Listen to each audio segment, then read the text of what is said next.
Napakalamig dito mga tao. May panahon talaga na kahit hindi naman nag-snow pero astig ang lamig. Kaya naman, tamang-tama na magluto ako ngayon ng pork sinigang sa pamamagitan ng aking yakuyen na kutsilyo sa paghiwa ng karne. At syempre kasama na rin dito ang unlimited nating gulay na nagbigay sustansya sa ating katawan.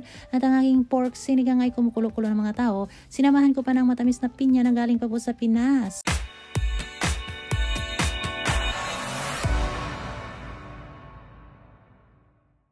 Hi mga tao, kumusta? Ngayong araw na to ay samahan niyo ako dito sa aming kusina sa paglilinis po dito sa may lababo.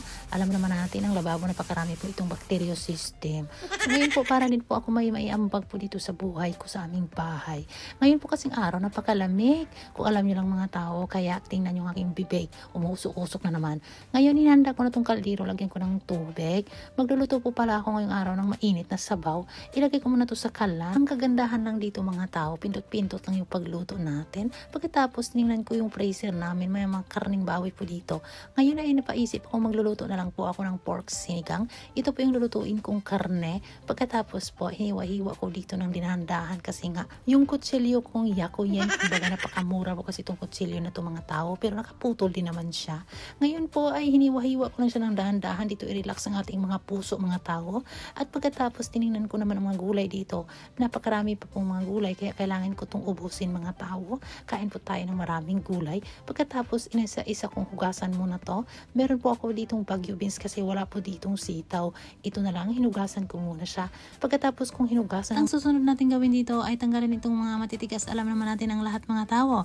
Ngayon naman ay putulin ko ito ng dandahan gamit na naman ang aking kutsilyo. Ngayon ay papunta tayo dito sa pichay. Ito po yung gagamitin ko sa aking pork sinigang. Wala po kasi sila ditong kangkong ngayon dahil nga winter. Napakalamig po dito, hindi po mabubuhay si kangkong.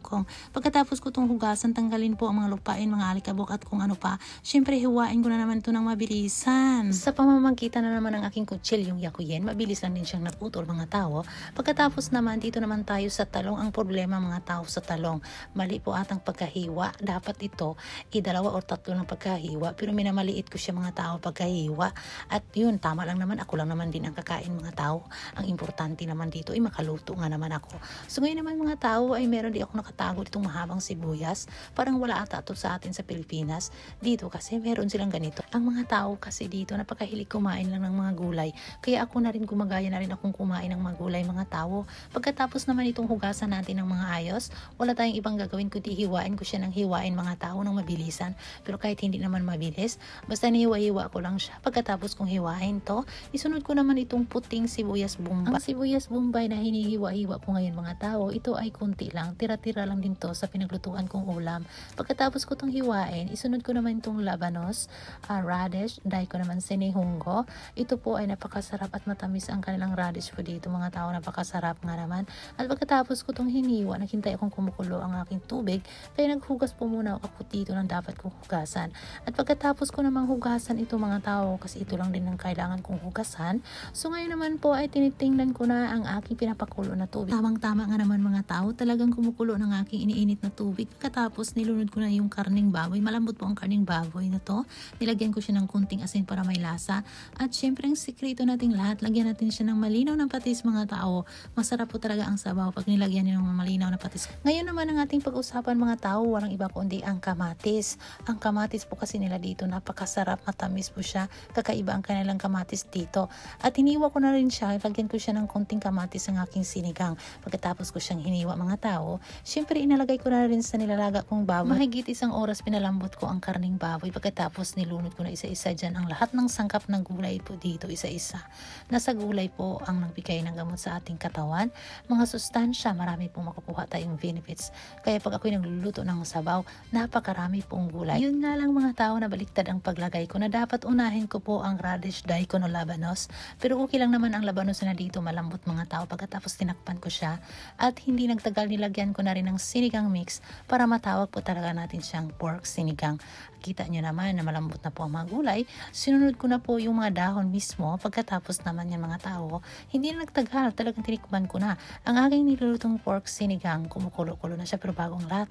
Tanggalin muna natin itong parang mga bula-bula mga tao hanggang sa maging malinaw ang ating sabaw. O diba? Para akong nag-tutorial ito kung paano lutuin ang pork sinigang at alam naman nyo at alam nating lahat kung paano talaga ito lutuin. Napakasimple lang naman mga tao. O ngayon, handa na po akong kumain. Nilagay ko na siya dito po sa aking lagyanan mga tao at mainit-init pa po talaga ang sabaw. Perfect po sa winter na panahon namin dito ngayon. At pagkatapos po, maghanda po ako dito ng patis na sausawan. Lagyan ko rin siya ng lemon kasi wala po kaming kalamansi dito mga tao. At yun, kain po tayo sa inyong lahat. Napakasarap na. Umusok-usok na po ang sabaw dito ng aking pork sinigang.